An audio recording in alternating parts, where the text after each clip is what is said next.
Okay, I'm coming to you all early this morning, 9:04 a.m. And turn this down. All right, I got to run to Walmart real quick before I go into the office and pick up some supplies. Good morning. Let me know where you are. Okay, where you are joining from. Your first name and where you are joining from. The city, state, or country. Okay. Good morning. So I wanted to have a little chat this morning about relationship satisfaction. And this is something that my group of people, have been discussing quite a bit. There is a statistic, and I'm going to find the exact number because I usually use the number 75, 76, 77, somewhere in there. But I need to find the exact statistical number and the source because I don't like to talk about statistics or numbers without having the source, without knowing where the data comes from. But the number is anywhere between 75 to 78% of all marriages or divorces, I should say. So 75 to 78% of all divorces are initiated by women. And I know you've heard that number. I know you've heard people talk about that number because I've talked about it before. Other platforms have talked about it. And other platforms have weaponized it. And that is the most annoying thing ever. Oh, Cape Town, South Africa. Good morning. Wonderful. It might be night there, but thank you so much for joining. But all right, Randall from Richmond. All right. Good morning. Kenya from Miami, Florida. Good morning. All right. Atlanta, Georgia. Alex Christie. Good morning. Delshawn, Columbus, Ohio. Good morning. Okay. Good morning. All right. But here's the thing about that statistic that just burns my bridges. Burns my britches. Okay. Is that statistic gets weaponized. That statistic gets weaponized in such a way as if to say, women are the problem.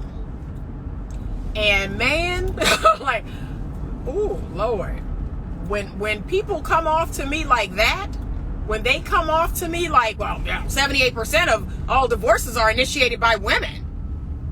Like, no, you didn't. No, you did not. You better go back and you better go back again. You better go back to the chalkboard because you're not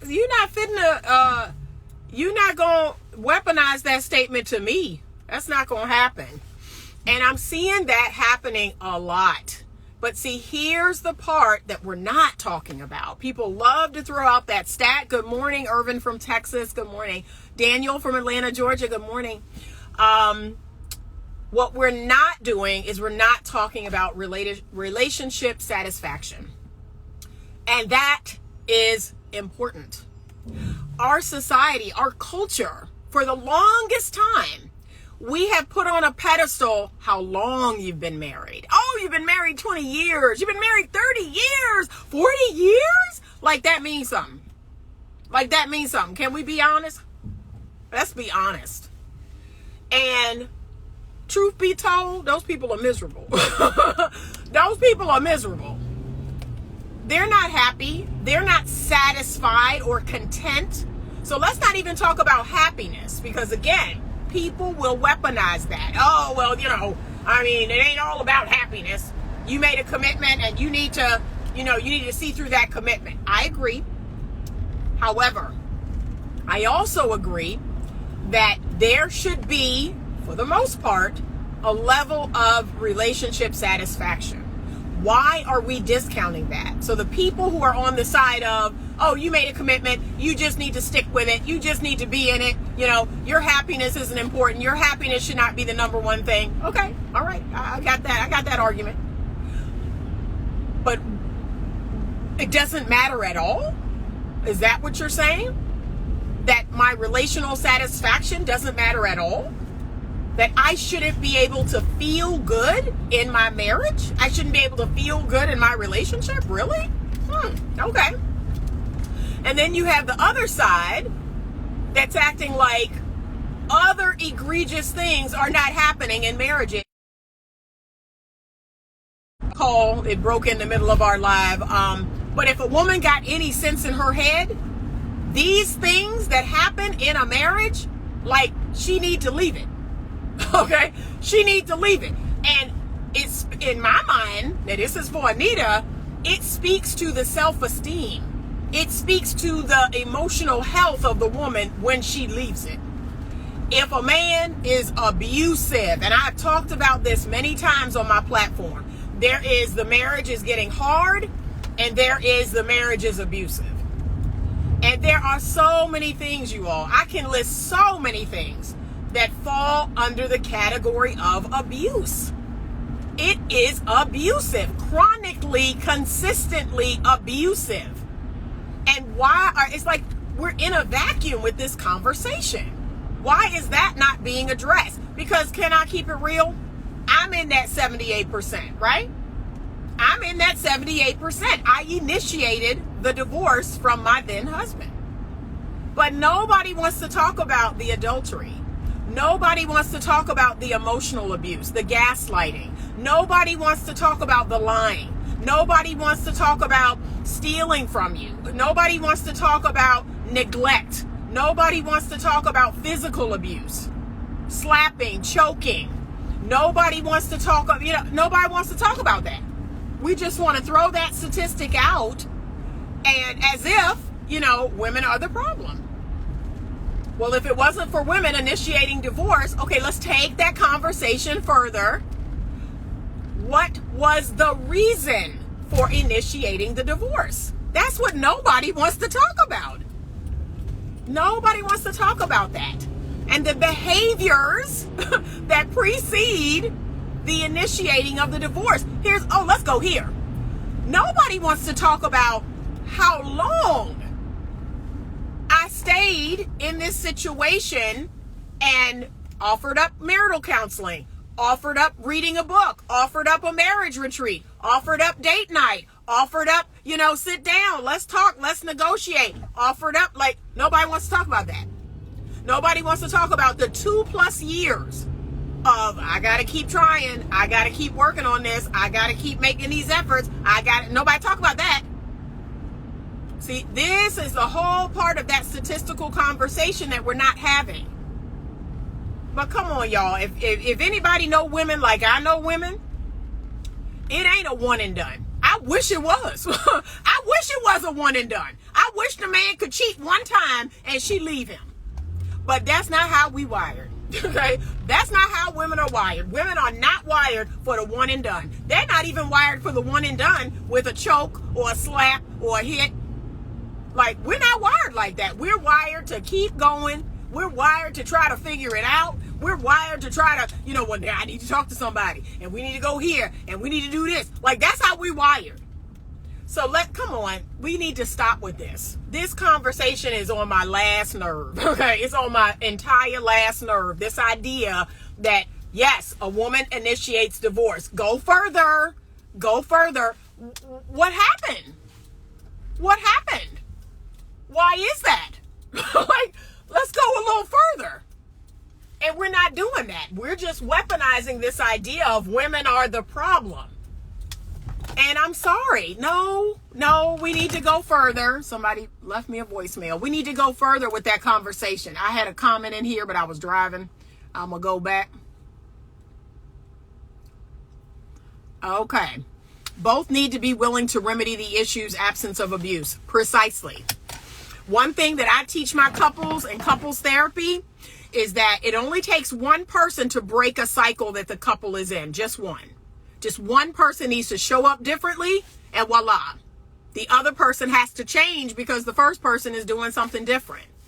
One person to break the cycle. 2 people to repair. Both people have to repair. They have to put in effort or acceptance or to repair the marriage. One person alone cannot repair the marriage. It's a lot of truth to it. Relationships have ups and downs. We know that going into the commitment, I too am frustrated, but I'm not thinking breaking up unless she shows me doubt. That can change. So, okay. So much in a man. All right. Thank you. Thank you for clarifying. Okay. But we both need to put in that effort. Lack of respect breaks a lot of relationships, for sure. For sure. And guess what? I consider a lack of respect abuse. I consider a woman with a reckless mouth abusive. I consider a woman that won't have sex with you for months and weeks and days on end. That is a form of neglect, which is abuse. Okay? Like, that's a form of abuse in my mind. I have a fundamental need that is not being met. I've voiced it. I've voiced it as a concern. I brought it up and you refuse to do it. That is abuse. So the friendship has to be strong, for sure. Accountability can be an issue with a lot of women as well. They are never wrong. You know, it's funny you say that. I'm hearing that quite a bit. I'm not going to even come up against that or deny it. Because yes, I believe that is a problem in the community. I believe that there are a lot of little girls out here in grown women bodies, and their ego is so fragile. That's why a grown woman who's done ego work, we can say we're sorry. We can see that we're the problem. I see that I've been the problem in a lot of my situations. I'm the problem. I can admit to being emotionally unavailable at times. Like, I've done that work and I'm grown. So a lot of what we're seeing along the lines of women and accountability is immaturity. These are immature women. These are little girl women. That's why. And they have not done that ego work. Their ego is so fragile that they're like, nope, can't do it. Can't do it. It hurts me. Just the thought of, oh, it hurts me so bad. You know, be careful driving, please. I will. I always do. Because the guy did something wrong, like cheat on her. Yeah. That was my story. Okay. Nobody talks about generic batteries, the energy there at first, but dies and doesn't get replaced. Okay. That was an interesting analogy. It takes two, for sure. There's two people in the relationship. Respect. You all know how I feel about that. Respect is a man's love language.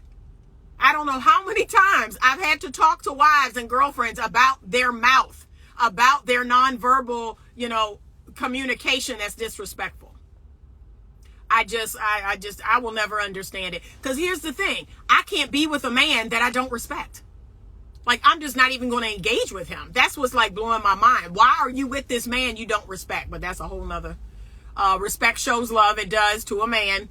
Looks like someone contact you with a stupid question. I didn't get the stupid question. People expect too much too soon in a relationship. It takes time to understand the person you're living with. Sometimes a few years. Yep. It's not problems you are experiencing in some relationships. Okay. It's, you don't know the person. Oh, 100%. 100%. And let's go a little further, Garland Stillwell. Let's go a little further. It's not even so much that you don't know them. A lot of people are with people that just are not a good fit for them. They're not a good fit for them. And for some reason, they refuse to accept that. This person and I don't do this. Like, this person and I, we do this. Oh, Lord, oh, yeah, help me, Lord. You see, that's what we do. And they will do that for years. And they will not accept the fact that they're not a good fit for each other. They don't bring out the best in each other. That's one of the 7 things. When I talked about look for these 7 things in a good person to have a relationship with, look for these 7 things. That was number 6.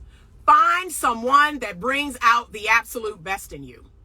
That means you all are a good fit for each other. Your trauma match their trauma, or, vice versa. What do you know what I mean? That the thing you got going on, they don't, and the thing they got going on, you don't. So you have patience for that thing. But a lot of people, 75% of the people who come in and see me, they should have never gotten past the talking stage. So, she breaks up with me and then tells me a few weeks later she regretted it. But you know what? Don't ever, if a woman say, look, I don't want to be bothered, I don't want you no more, don't you ever beg for that woman. You walk clean away. You walk clean away. And you walk out of there with your dignity and your respect. Like, if somebody pull that trigger on you, don't try to convince them. Hell no, I'm not trying to convince nobody to want me. And I tell men the same thing. Stop trying to convince these women to want you. You said it. I assume you meant it. And there we go. So, Doubtful most women get divorced after one indiscretion. That's true. It's true. Women are going to try to figure it out. They're going to try to work it out. Some women for months, some women for years. And then when the trigger gets pulled, I can't do it no more. It's just like Dr. Tart's video that says, you know what? I'm better off by myself. And y'all, let me tell you how bad my situation was. I sat down one night. It was a cold, dark night. And I said, I was talking to God. I said, God, I don't know if there's another husband out there for me. I don't know if there's another man out there for me.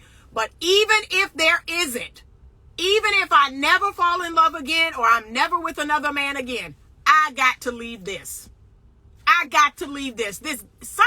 Being by myself has got to be better than this. That's how you know, okay? There ain't no fear in me of, oh my gosh, but I'll never have another husband. I'll never have another love. No, I was like, I'm good. I'm cool. Okay. That's how you know it's bad.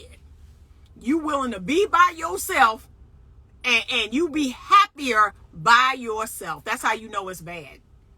Cognitive dissonance. Yeah. Do you do premarital counseling if you don't believe the couple shouldn't be getting married? I am going to do premarital counseling for anyone who asks because I'm a business person. However, I am going to try my darndest to see if I can, okay, it's almost like my intention is, let me see if I can break this thing up. And if it don't, I put doubt. How about that? I put doubt in people's mind. Now, if no doubt comes in their mind, that's a good thing. But if the things we talk about make one or the other person go home and go, that's an interesting answer. I never heard that before. Okay, then it is what it is. It do what it do. So, but that is my intention. Like, I got to uncover every stone. I got to, I got to let you, you need to think. You need to think about this thing. You need to feel about it and think about it. Your intuition, your gut, all of that. That's what I'm trying to get you to do. Think about your situation. And do I want to do this? Does this make sense? Remember, it's not going to be perfect. That person is not going to have all their ish together. You're not going to have yours together. There's going to be some, some disagreement. There's going to be some little incompatibilities. So that's everybody. And if you left that person, you'd be trading it for another set of problems. So sometimes people love harder than the other partner. Is that the problem? I don't believe in the whole love harder thing. I just don't. I believe that there's something going on with that person who's loving harder. Like that's not healthy. That's not healthy. I have a pretty normal, healthy dose of love for people. But I also love myself. And the second a person don't love me back or don't want me back, I'm out. I'm out because I'm healthy. I'm emotionally healthy. I don't try to love them harder. I don't try to love it. No, that's unhealthy. That's unhealthy. You are missing a dose of self-love for yourself. Friendship is important. I get so much more by just getting to know someone. Yes, for sure. 78% is kind of high, but that's the truth. That's the truth. 78% of women do initiate divorce. It's mainly women that are going to divorce attorneys and are initiating divorce. But like I said, I don't have time for it on this live, but there's so many reasons why that is. Women, this has been proven through evolutionary science. Women, because we're detail oriented, we are more sensitive to negative emotion. We are more sensitive to negative situations and circumstances and behaviors. Men, not so much. Men can tolerate way more than women can. Men can tolerate babies crying. Men can tolerate, clearly, based on the men on my platform, men can tolerate not having sex for a while. Men can tolerate a whole lot of negative stuff way longer than women can. So to really think about that. Ask yourself that, men are loyal to a fault. Men tend to tolerate a whole lot more than most women can. But that's in our biology. Women we're not wired to feel bad. Like, we have to feel good to do good. We're not wired to feel bad and keep doing good. That goes against our very biological nature. We need to rethink premarital counseling. We need to make premarital counseling required to get a marriage license. How about that? That's how I know that our country, our government, They don't care anything about marriage. They don't care anything about trying to help people build good families and good marriages. Because if they did, they would require it. They would require premarital counseling to even get your marriage license. But you can go out there to Vegas and you can meet somebody at a club and get married to them the same night. Our country don't care nothing about building no good, healthy, positive marriages. And if anything, there's money. There's money in marriage. There's money in divorce. There's money in, think about it. Think about all the money you pay for a wedding. There's money in marriage. And think about all the money you're going to pay when you get divorced. There's money in divorce. Of course they're going to push you to do that. Yeah, go out here and get married and spend all this money on a big wedding. Yeah, and if it don't work, go out here and get divorced and spend a whole bunch of money. Yeah, there's money in all of this. They don't care anything about building healthy marriages. What about a broken woman that brings her past into the relationship? She has work to do, and you need to suggest that. Like, this don't have anything to do with me. You need to do some work, and, we can try to continue to date while you do that work, but don't stand for it. You have to set a boundary. Nobody has the right to abuse me, regardless of their title. Nobody is going to treat me bad. That's just not going to happen. I understand you got some stuff. I want you to try to work on that stuff. And, maybe we can continue to date while you do, but I'm going to have good boundaries while you're doing that. Here's a question to young couples. Could your relationship survive if Instagram didn't exist? I see too many relationships played out on social media. Yeah, that's a good question. Thank you. Someone bought a badge. Let's see. Garland, thank you so much. I appreciate you. Thank you. All right, y'all. I have to run into Walmart. I wanted to start this conversation. We're going to finish this conversation today. So I am going to do a second live, but we're going to finish this conversation today because this got me feeling away. People throwing out that stat and, throwing, in my opinion, women who had a good reason to divorce. They're we're all getting thrown under the bus. And I'm saying, don't do that. Don't do that. That's not cool. There are valid reasons for men and women to get a divorce. And in my mind, abuse is one of them. So let's stop acting like all of these women are just waking up with the perfect man and he's doing everything great, or they're feeling good about themselves and their marriage and they just leaving their marriage. That is not what's happening. Stop that foolishness. That's what's got me riled up, because that's not what's happening. There are valid reasons to get divorced. And for men too. Men are out here getting cheated on. Men are out here getting abused, physically abused, talked to recklessly, and all kind of foolishness. Men are out here, women stealing from them. And doing all kind of craziness and not being good mothers and dropping the kids off with God knows who and all that other. No, it's valid reasons for marriages to end. Some relationships need to end. Okay, so let's stop shaming people. Let's stop shaming people or making people feel a way because they initiated leaving an abuser. They initiated leaving a chronic cheater. No, let's not do that. And this is the part of the critical thinking. This is what annoys me about these sound bites is we're not critically thinking. We're not giving a very, broad and diverse picture of what is behind that statistic. Are there women in that statistic that just for no reason whatsoever didn't want their husband anymore, whatever? Sure. I'd be curious to know what that number is. Sure. There are women out here that just leave. I get it. But one of the reasons why my relationship failed is because her mother seemed to prefer a Nigerian man instead of an African-American man. That definitely makes things tougher in a relationship, for sure. And you should have took that into account when you decided to go cross-cultural. So although both of you are black, she comes from a different culture. And you have to take that into account. Like if I were to marry someone who was Asian or someone who was Hispanic, that's a different culture.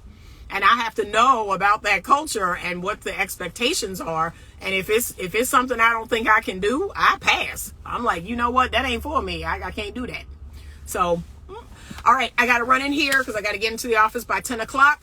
Thank you so much for joining me. We're going to continue this conversation about relationship satisfaction.